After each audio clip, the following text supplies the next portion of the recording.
Hello, I am Merryana Salem, aka Mary. I am a Lebanese Aboriginal bisexual woman.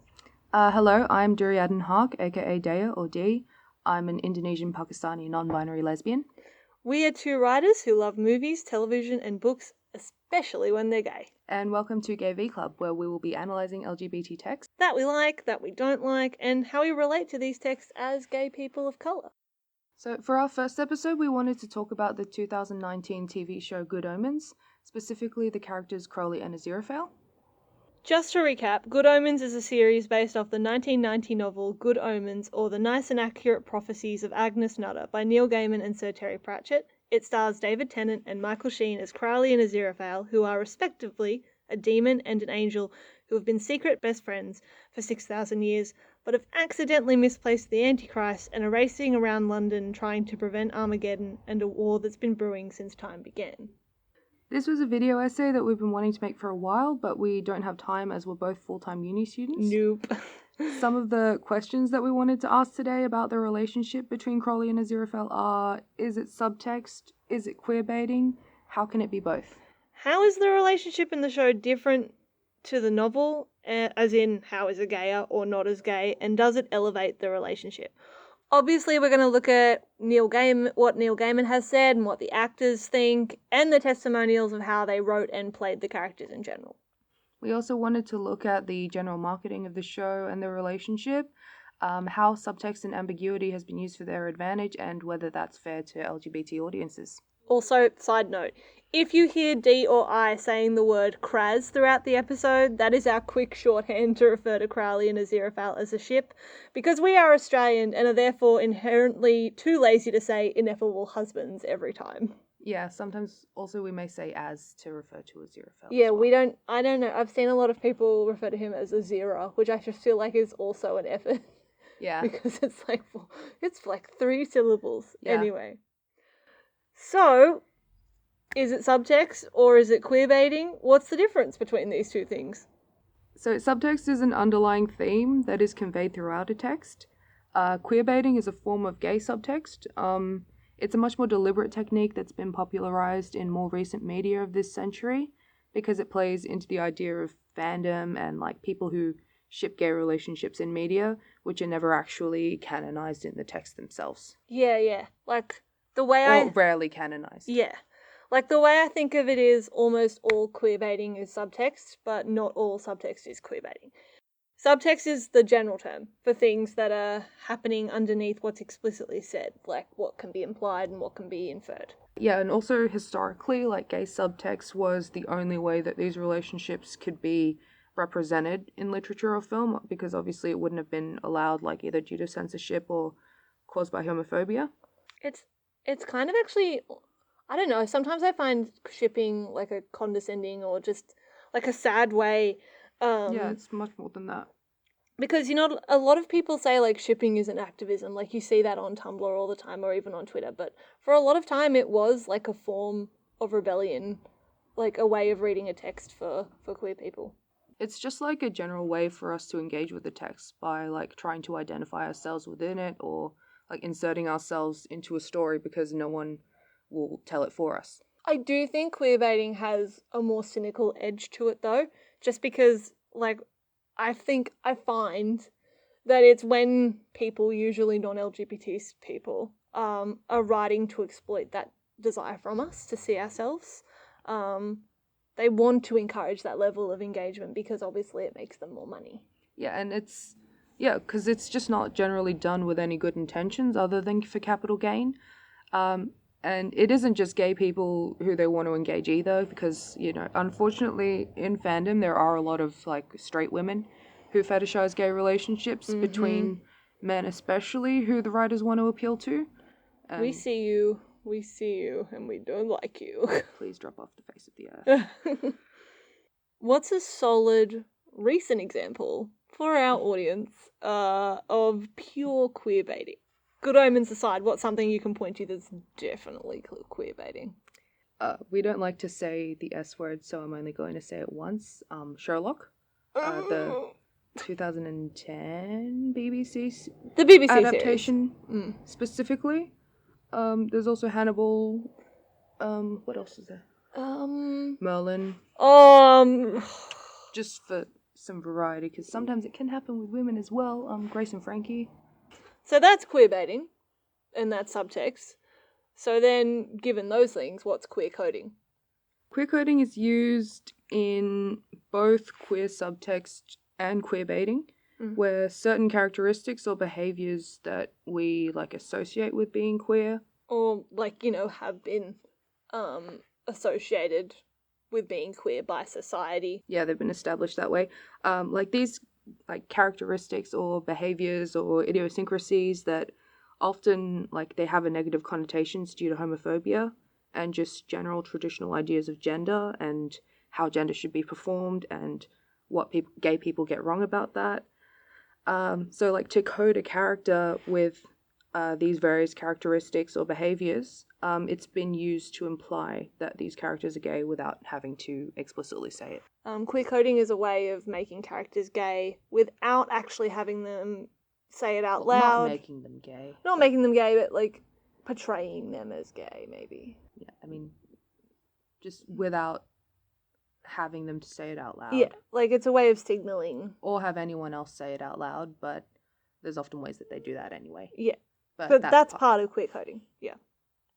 All right, let's talk about our boys. Our boys. The boys. So, in Good Omens, several aspects about Aziraphale and Crowley's relationship are undeniably queer-coded.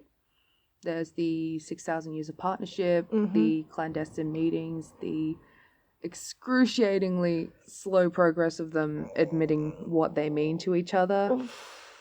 You go too fast for me. Don't. The way Crowley calls him Angel, and other endearments. Also just the religious rebellion of an angel and a demon being intimate friends. Is there anything more gay than religious rebellion? But also, with Kraz, even though that's obviously how the relationship's been framed, the characters themselves, as individuals, are queer-coded in many ways. For instance, my boy Crowley, he's a diehard Queen fan. He wears a different wig and pair of sunglasses, every era, and, he walks like that. Or is that just how David Tennant walks? I think it's a character choice, don't you? It's a very queer-coded walk. It's a very queer-coded walk. Yeah. Yeah. His rank as a fallen angel, now a demon of temptation, which is associated with sin, which is associated with deviancy, which we all know. People to this day still associate that with... Look, it all supports that his sexuality would be anything but biblically approved. Also, there's ultimately, the double standard where basically if you saw... absolutely if people saw a man and a woman behaving the way that Crowley and Az do in doing what they do in this series. Yeah, doing what they do in the series. With no difference at all other than...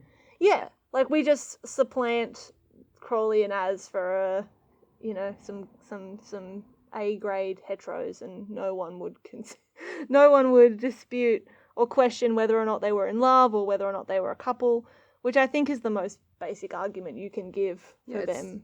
It's the heteronormativity. Yeah. Aziraphale, on the other hand, is a timid, mild-mannered, effeminate angel who owns an antique bookshop. He's a regular at discreet gentlemen's clubs, and his juxtaposition to Crowley and his cautious hesitation can be read as classic gay repression. Az is Amen. just, he's much more frightened than Crowley, or he comes across as more frightened than Crowley about heaven and hell, finding out about their relationship, which, it brings us to the forbidden love aspect of Kraz as well. Yes. What's gayer than forbidden love? Yeah. Literally nothing. That's the answer to my religious rebellion question. But literally, there's nothing gay. I don't understand why heteros think they have, a monopoly on forbidden love. No, yeah. They have no real source of drama. Yeah. So this is an adaptation of a novel, obviously, and I don't think we can talk about the TV series before we talk about the OG text, which was written by Sir Terry Pratchett and Neil Gaiman. I think it's important to mention, though, that obviously Neil is the one that wrote the adaptation because Sir Terry is no longer with us. this was a co-written story whose adaptation had essentially one person running it, like, as well as obviously Neil having influences, like from Amazon and BBC who produced it. Yeah. I'm a huge fan of this novel, as you know. I've been a huge fan of this novel for a very long time. It was one of the first things I read where I thought about, like when I was 16, I thought, oh man, they could be in love. They could be gay. It was very much like, oh my goodness, like. Anyway, yeah. You saw that subtext.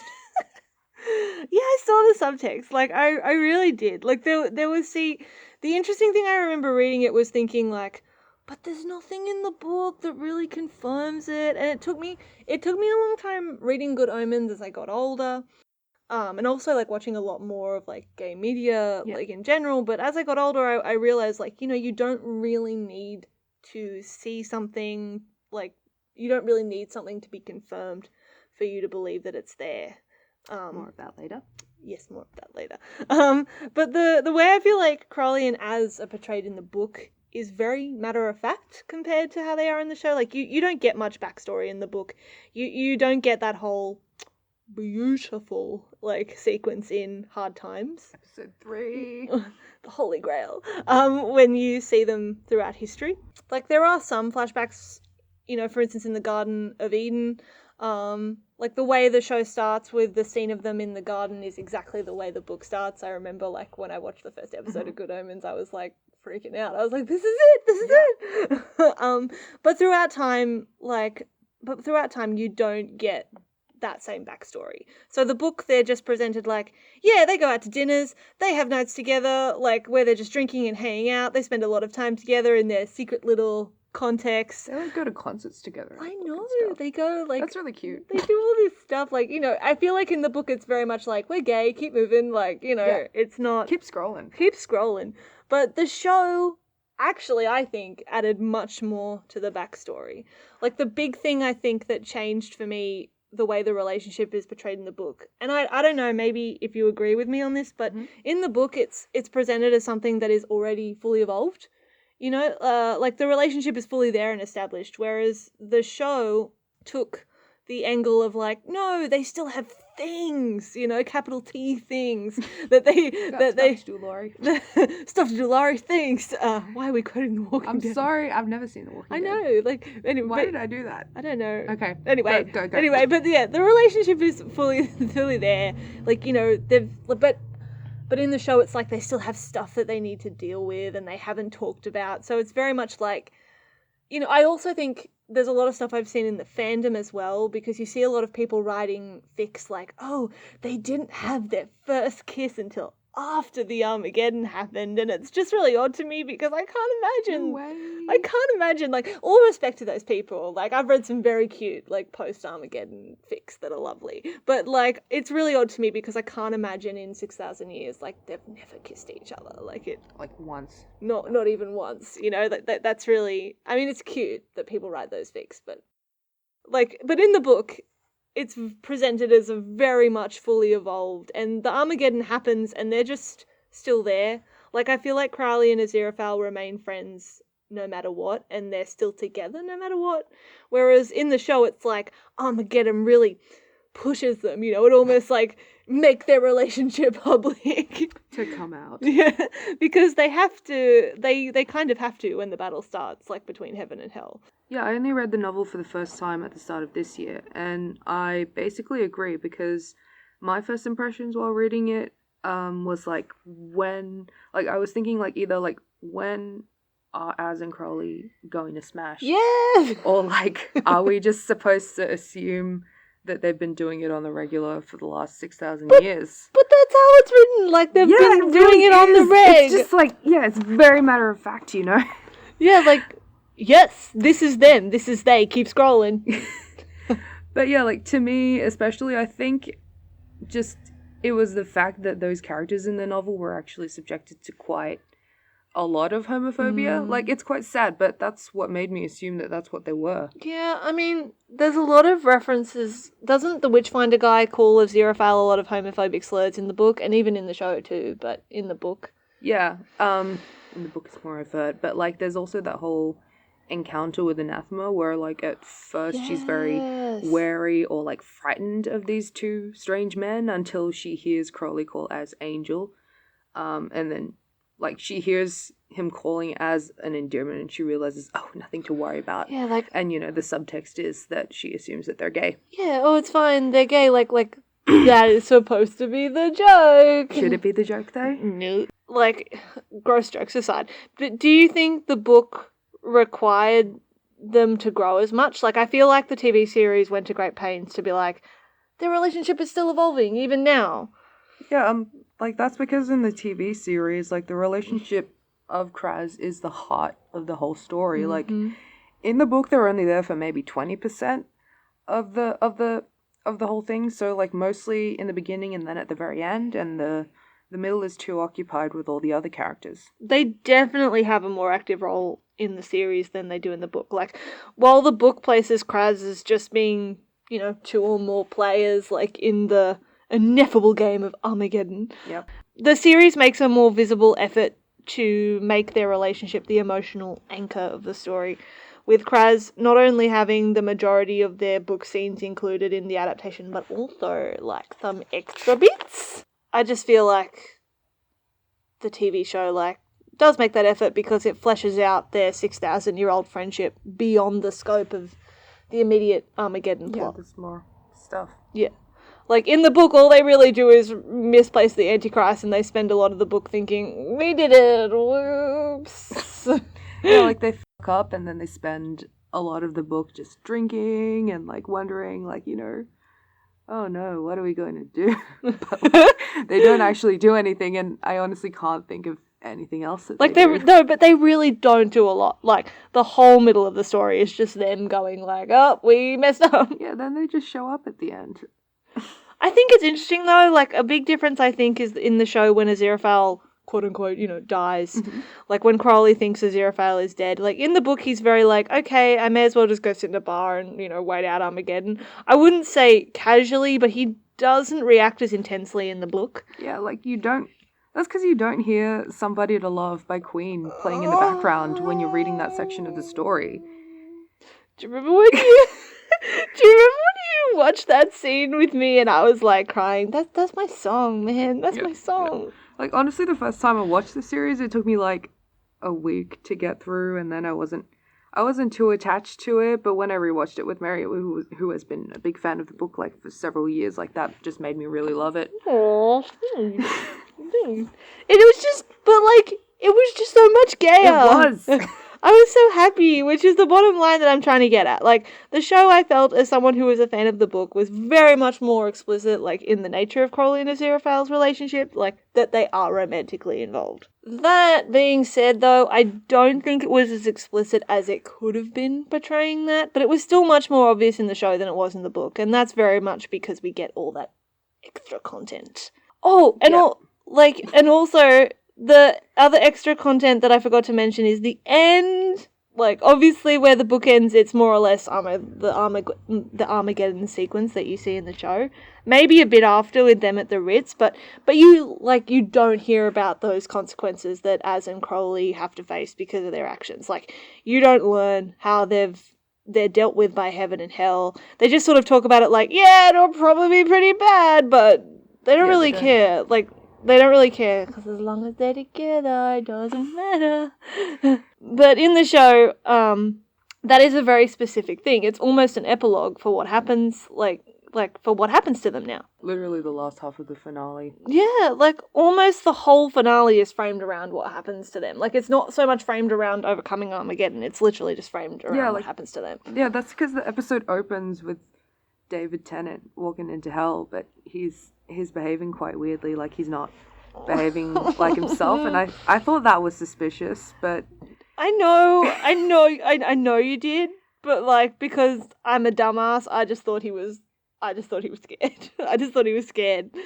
Like, when they received that piece of paper that said, like, choose your faces wisely, like, I thought, oh, that's what's happening. Not me, though. I really thought you got it.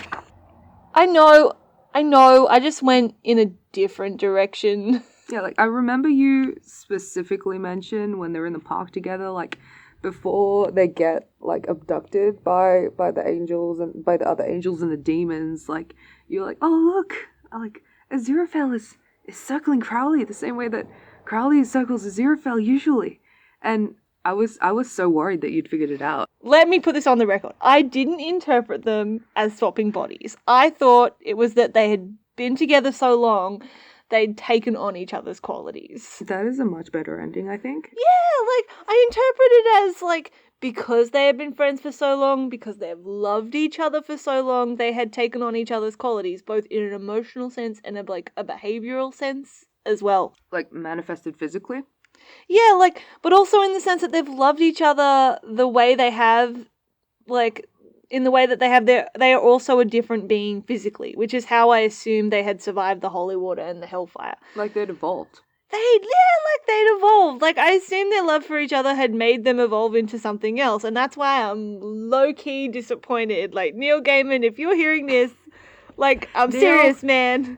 Like, I was low-key disappointed that all they'd done was swap bodies. Like, but that's also very gay, because they're swapping bodies. But still. Yeah, there's that whole thing in episode 5 where Aziraphale, like, appears to Crowley as a ghost, like, in the bar. Yeah, and he's like, pity, I can't, Go inside you. That's so gay. Also, it's just, like, very gay to say that these two love each other so much that they can successfully impersonate one another to the point where no one notices, because no one else that knows them better than they know each other.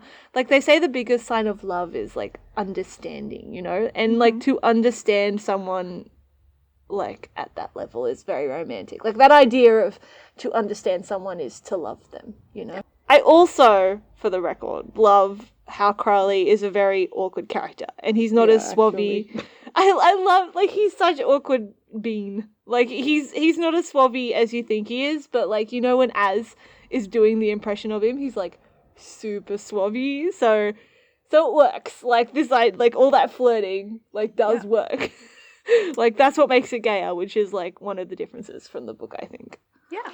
So, next we wanted to talk about what Neil Gaiman has been saying outside of the show, like, as well as Michael Sheen's fan interactions. I want you to go first on this, because I know you've got beef. Not more than you, but, like, a thing that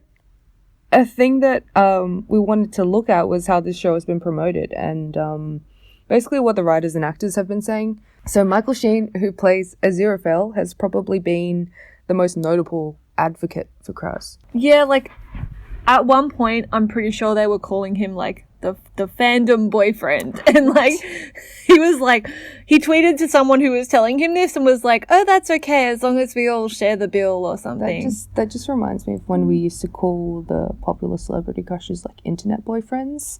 Now we just call them, like, white boys of the month. Michael Sheen was the white boy of the month when Good Omens came out. Like, I would say David Tennant was, but he's been the white boy of the month for a long time. No, with David, it was more like everyone who crushed on him in Doctor Who kind of just resurfaced because it was like... And what about it? Relevant. What about it?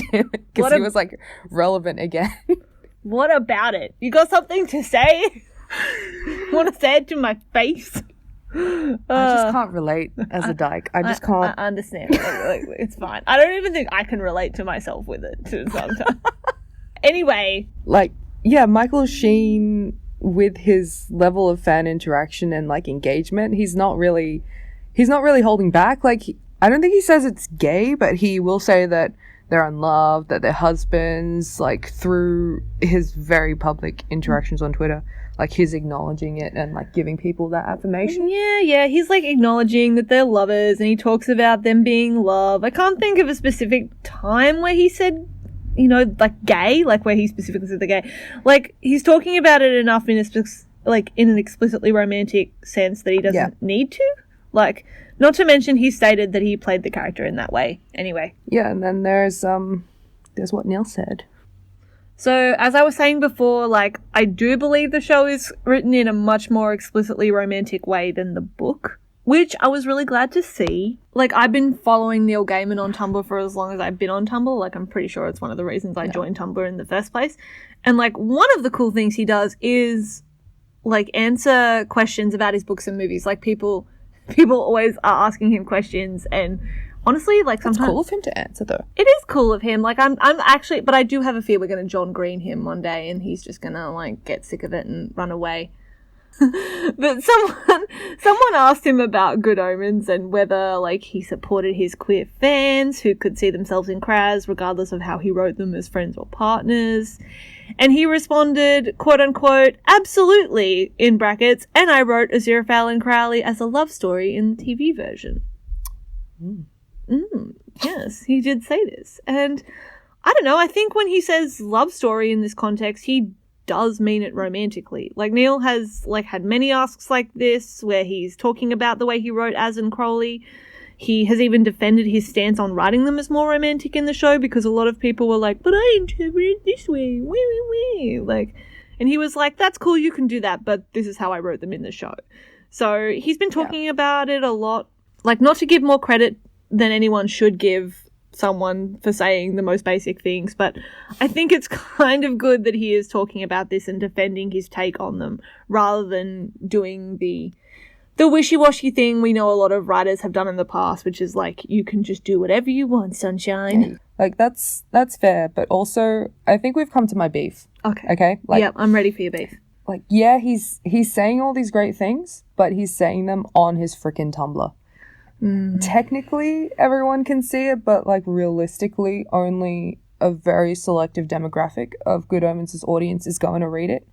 And, like, he's just doing it in a way that's very, like, safe and ambiguous. And, you know, one of the things we wanted to talk about is that Kraz is very much deliberately ambiguous, and this ambiguity is strategic. Yeah, and, like, so your beef, really, is how useful is it for a director or a creator or, you know, a writer to confirm something outside of it actually being explicitly written. Like, how useful is it for them, like, to us?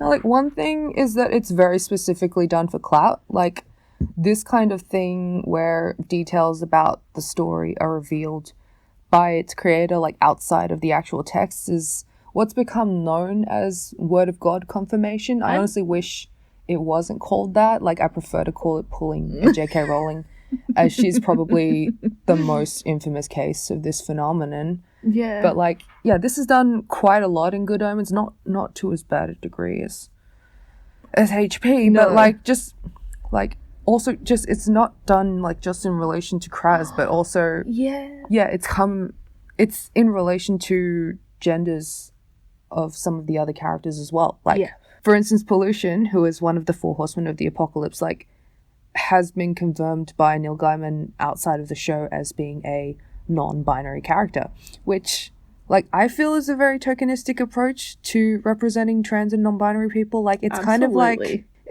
they just sprinkled that in for, like, woke points. Yes. Like, without thinking about it too much. It's something that's not explicitly clear in the show, and it's something that can just very easily go over the audience's heads. Like, it's very ambiguous. Yeah, like, and mostly in the show, God refers to pollution as they, but I think, doesn't God also refer to the other horsemen as they as well? Yeah, like, even about God, like, who's voiced by Frances McDormand, like, people are going crazy that God had a woman's voice, and they were very much, like, patting themselves on the back for that, even though we don't really know God's gender either.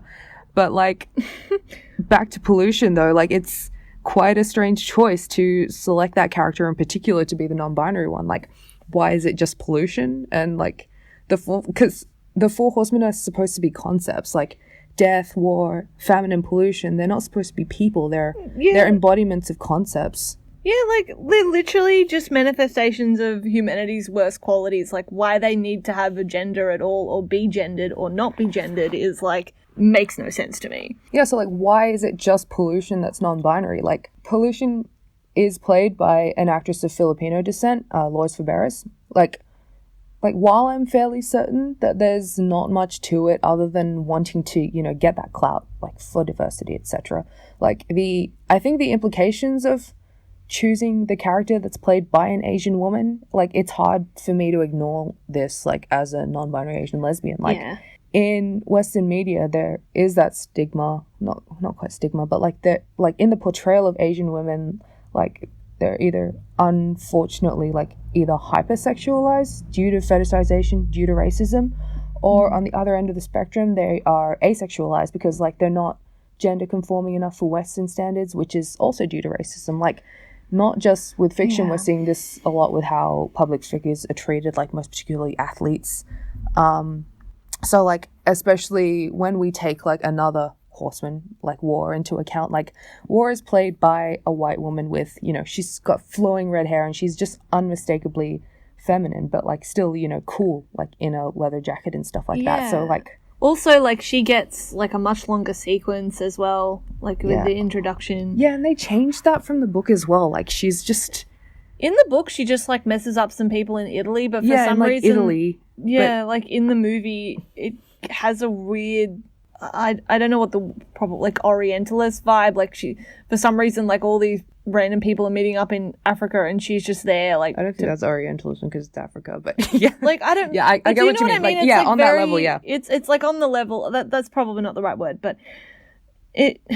Yeah, just the fact that it's a white lady coming into this and, like, wreaking havoc, like, there's probably, like, somewhere where they wanted, like, woke points for that, but honestly, yeah, I can't feel give like it to them. it backfired, and also just back to, in terms of, like, her gender presentation, it's like, why is it a white woman gets to have that kind of complexity in the representation, like, of the gender, while people of color are polarized instead. Yeah, like, it's honestly just a lazy way to do non-binary representation. It's not even really non-binary representation because we don't know this thing, like, we don't know from watching the show. Just from watching the show, you wouldn't know that they are non-binary.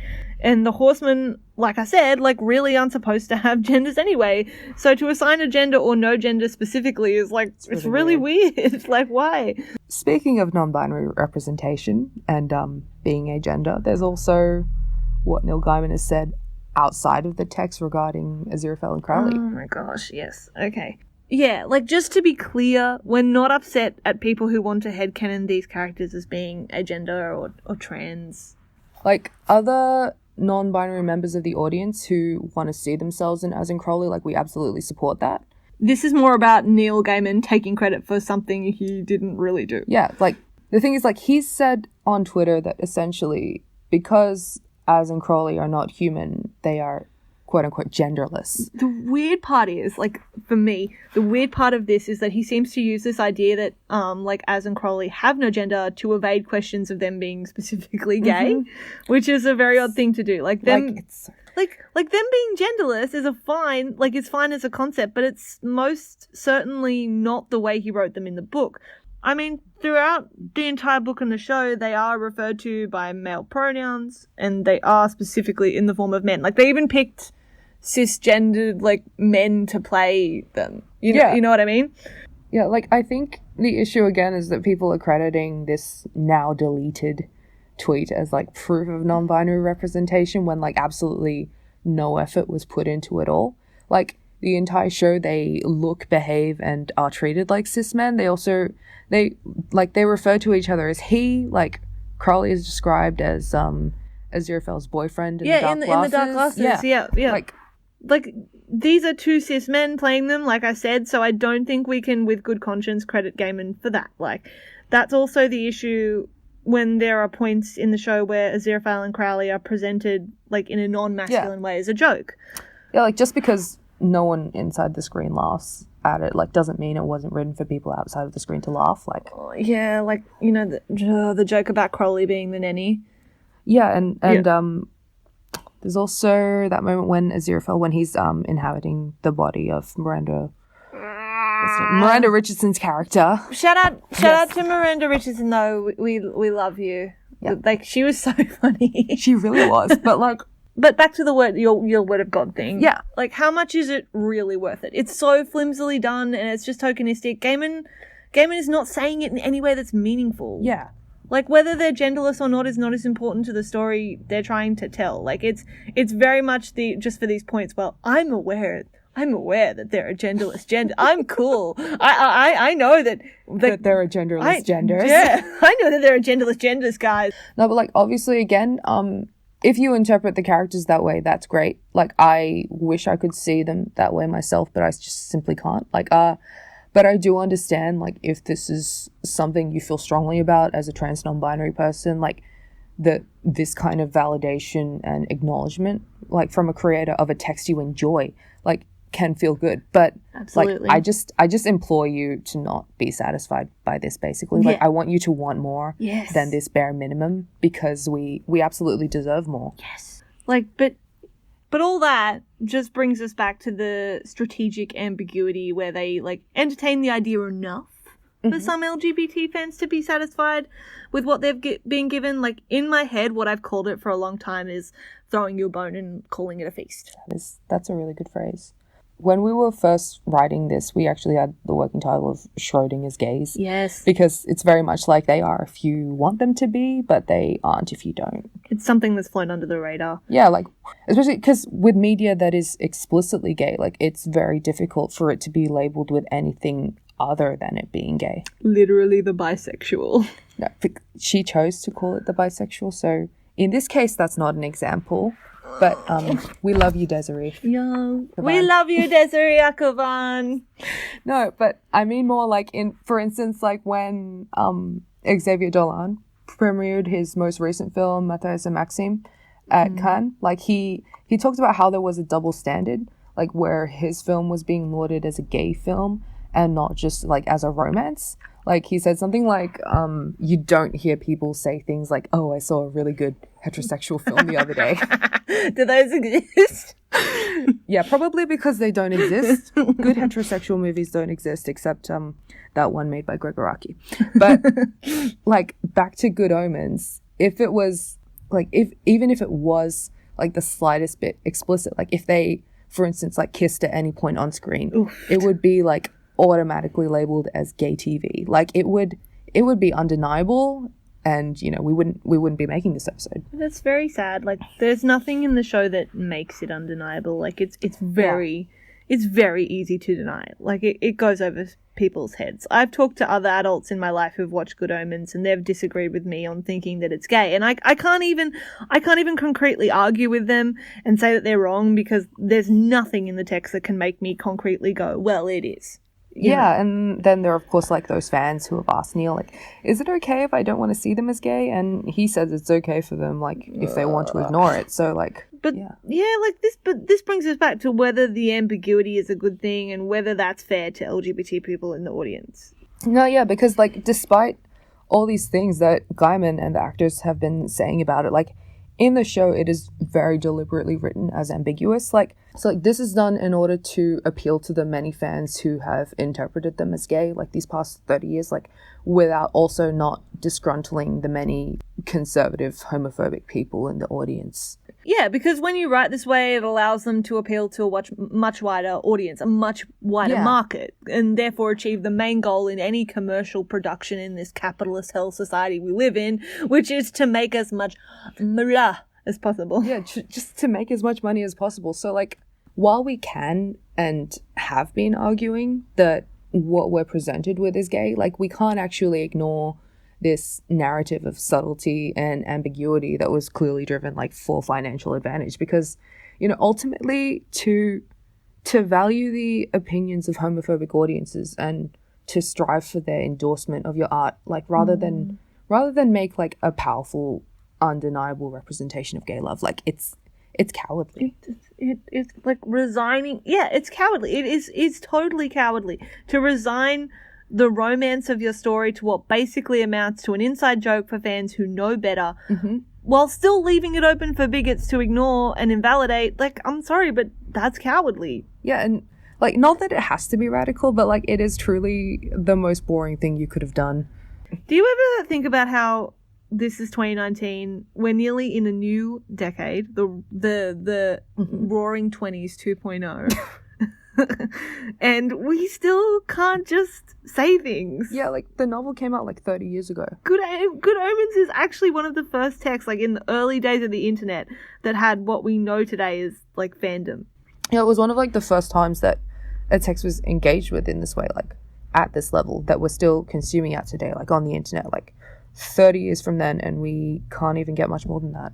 Even though, like, it's crazy to me, like, we're literally seeing it, like, visually. Like, this is not a book that your mum has in her bookshelf anymore. Like, this is literally something we're seeing visually now, and it's still not there. Like right all in front of you. Like there's no room for other interpretation. Well, there's less room for interpretation. like all this extra stuff. Like even with Hard Times, which we do love, it's still not gay enough.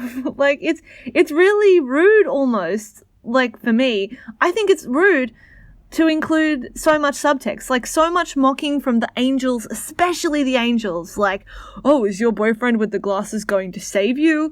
Like they literally use the suffering of homophobia as a trope to get the audience, to get the audience to root for them more, but still don't even have the guts to actually say they're gay. Yeah, like the source novel is like 30% homophobic jokes, like maybe borderline homophobic, but when it's like to that extent, like it is straight up, I think. Yeah. So like it is a letdown for there to be no payoff from that. Like even 30 years later, when Gaiman as a writer is supposed to have, learned better by now. I want to be an optimist, like that maybe Neil wanted to do that, but like there is a lot more constraints with this being television, with this being Amazon. Like I really don't want to run into the trap of that whole showrunner trap of like, he is the person responsible for what has befallen us, because it's not just him, obviously. Like, I mean, we can look at like, some of his more recent work where he definitely has improved like in these aspects as well. But like there's many factors obviously that have contributed to this ambiguity. But like 30 years later and that's still disappointing, and it's just not fair to do it like this. Like it's not fair to really engage with fans outside of the text in this way, but to not care enough about us to actually make that statement like in the actual text, like to make it undeniable. Like we love Kraz, but it's something that can very easily be taken away from us. Yeah, like with all this stuff that Neil Gaiman's been saying on Twitter, on like social media, like he could have just as easily been like, oh, that's nice, like when people tweeted about them being gay or whatever. Like they could have gone down the path of two other head writers that we won't name. The S word. The S word. Like they could have easily gone in that direction. Like he really could have easily gone in that same direction as those two. But he would have been just as valid. Yes, like he would have, like him. It would have been just like him being homophobic and saying it's not true, but he didn't, but that's just still not enough. It's not enough to just support those readings of the text. If you truly want to support them, you should actually put it in there, At the end of the day, as hard as it's a hard pill to swallow, but at the end of the day, like, something like Good Omens is obviously, like, it's not made for us. It's made for the biggest audience that it can find. Yeah, it's not for us, it's for everyone. Yeah, and unfortunately, if you want something to be for everyone, it has to appeal to everyone in that horrible way, because homophobia is a very easy joke for a lot of people to have. Yeah. That's a sad note to end on. Like we love Good Omens, actually, obviously, but we're also firm believers in being critical. Like, I think to love something is to criticize it. Like when it comes to media, you can't really love something without knowing it and criticizing it. Like, nothing's totally perfect unless maybe you make it yourself. But even then, I think if I made something, I'd possibly do something problematic without realizing, just because everyone's got vices that they don't realize. Everyone's got biases and things that they're not aware of. Yeah, also you're writing like as a bisexual woman of color, and not everyone is going to read your work the way you intend, because not everyone is a bisexual woman of color, unfortunately. Like, yeah, and the thing is that we're not straight white men like Neil Gaiman and probably like a lot of the people who are pulling the strings at Amazon. So like that's why we read it differently. But I do think no matter who you are, to watch that scene, the scene, you go too far. My face is on the floor. Oh yes, let it be noted, her face is on the floor. We are technically just on the floor though to record this, so we're already on the floor. We're flawed. Don't expose us. Like, but you go too fast for me, Crowley. Yeah. Like that just scene hits you like a truck. Yeah. Also, just like the whole episode, Hard Times. It's just like, yeah, obviously it's the only thing that we've mentioned so far, but it really is like that good. Like, just although I love that they have that whole like, it's not really a montage. It's just no, but they have that whole they have that whole recap, like that whole previously on Kraz, and then it plays the opening sequence theme song like 30 minutes into the episode. It's like thank you so much. Like, we forgot we were like watching. I almost forgot what show I was watching. Like if you hadn't put that in. I'm so happy. I'm so happy that sequence like was basically nominated for a Golden Globe because of the costumes. An Emmy for the costuming. Yeah. Yeah. Like, that scene was no. Yeah, that episode, they submitted that episode to the Emmys for outstanding costume design in a sci-fi or fantasy. If for those who don't know me, I'm really obsessed with costume design. Yes. So like I just really love the detail in that whole episode. Just like throughout the era, but also there's the things that are unique to them as well. Like for instance, like the pins that they wear, and like as we mentioned earlier, like Crowley has like a different like he has a different pair of glasses like each era, and like just and the different detail wig. Wig. All of them are terrible though. Yeah, all of them are bad. Like but, David they didn't Tennant submit for David Tennant makeup and doesn't do good with red hair. Like, I mean, it works for Crowley, but not for him. If that makes sense. not for like even David Tennant. Like obviously this is a novel that's been out for like 30 years. So like I love seeing, because of the show there's been a resurgence, and I love seeing like people like still like refusing to accept David Tennant and Michael Sheen as Kraz. Like they're still using their own who they think they're still using like their own like interpretations of the characters. Like I love seeing art of them like as people of color. Yeah. No one tops our fan cast though. Yes, our dream cast of As in Crowley is Billy Porter as Aziraphale and Naveen Andrews. Naveen Andrews as Crowley. As Crowley. Oh my goodness. I mostly say that because I want Naveen Andrews to do something. I was in an op shop the other day, and the only DVD, there was like a whole shelf of DVDs that were just lost. Like, yeah, so much handsomeness and talent. Also, just we do have to say as Wallowa, as WLW, as women. Yeah, as women loving women. Women aligned. People who love women. Like Anathema and Adria Arjona. She's so beautiful. She's like, do you remember when I was watching it with you and for the first time, and I literally just kept saying every time I was like, that's the most beautiful person I've ever seen. She's just so lovely. She's so beautiful. Like, wow. Yeah. Imagine just walking around, like looking like, I don't know how to say her name. Like, I'm really bad. Adria Arjona. I think that's how you say it. I don't know. Sorry. But imagine just walking around looking like Adria Arjona. Like, imagine just doing that. Imagine what that would be like. I wouldn't know how to act. So I mean, I think that's part of the reason why I actually find the romance between Anathema and oh my god, that was the worst. Like this is another point. Yeah, this whole stupid show like actually still pulls the whole Anathema Newt romance. I say as I do air quotes really exaggeratedly. Like Anathema is just the coolest person alive, and then you have Jack Whitehall. Like, I think Jack Whitehall is funny, but also I do think he was a bit weird as Newt in this as well, I think. I can't really think of anything I've seen him in other than this, so I don't have the previous... I mean, I guess maybe because he's been a bit typecast, so this was actually breaking out from that, but, like, still, like, Anathema is, like, the coolest woman alive. She really is. Then you have this, and she's supposed to just want to bang this dude in a hurricane. Yeah, I don't... Not in a hurricane, but, like, in the apocalypse happening right outside their door. I don't ship Anathema and Newt. It's really, no. Like, there's nothing there. No. It's literally, like, she's just reading the prophecy, and it's like, it tells her to. Yeah. Like, yeah. That's, like, my new way. I should just tell people to, like, tell people to hook up with me. It's like, known. It is known. Like, my great-grandmother said so. My great-grandmother said we should bang.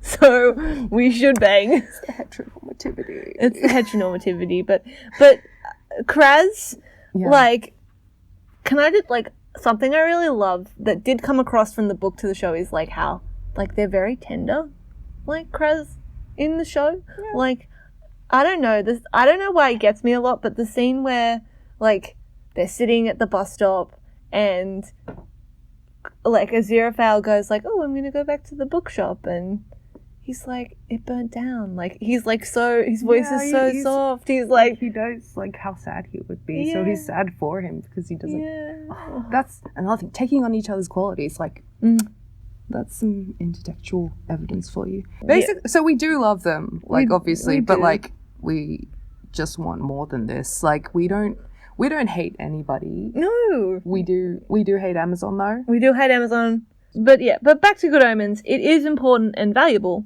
I think, for people like us to criticize the art of straight white men so it can hopefully improve. Yeah, and like not that we want to rely on straight white men to say these things for us in their art, like which is why we actually want our next episode to be about LGBT artists. Yeah, we're going to discuss our favorite LGBT filmmakers and writers of color. We mentioned our girl Desiree Akhavan earlier, so there will be a lot about her. Yeah. Get ready for that. Homework is watch Watch the the bisexual on it's on Stan Yes, if you're in Australia. If you're in Australia. It's on, I think it's on Hulu in America. Is it? Oh, Yeah, and yeah. it's like a Channel 4 thing in UK, yeah. Or if you can't Please watch that, the bisexual. stream appropriate behavior. Yeah, or Yep. the Miseducation of Cameron Post. Yes, or the Miseducation Yeah. Cameron Post. So, yeah, just Yeah, but we're going to be talking about our favorite LGBT filmmakers like Desiree and the importance of telling our own stories. Yeah, so yeah. thank you for listening. I'm excited. I'm very excited. Thank you for listening to our inaugural episode of Gay V Club. I'm very proud of us I'm that we proud of us finally too. did this. Yay. We're hoping to do Gay V Club fortnightly, so please subscribe, rate, or leave a nice review for us on whichever platform you listen to podcasts on. Yes, please. Because that would be really encouraging for us to continue, because we're uni students living in 2 different cities Yep. who want to make this I work. drove 2 hours to come here. Yeah, thank you. I love that you came all the way here. Hell yeah. Yeah. Yeah, follow us please on Twitter and Instagram at gayv_club, where we'll be posting updates on future episodes. You can also find us individually on almost every social media platform. Mary's username is aka just Mary. Mary is spelled Merry. Yeah, and I'm on Twitter at Haque, so that's spelled Deahaque. Also, a very big thank you to my friend Xavier Emerson, who designed our beautiful logo for us.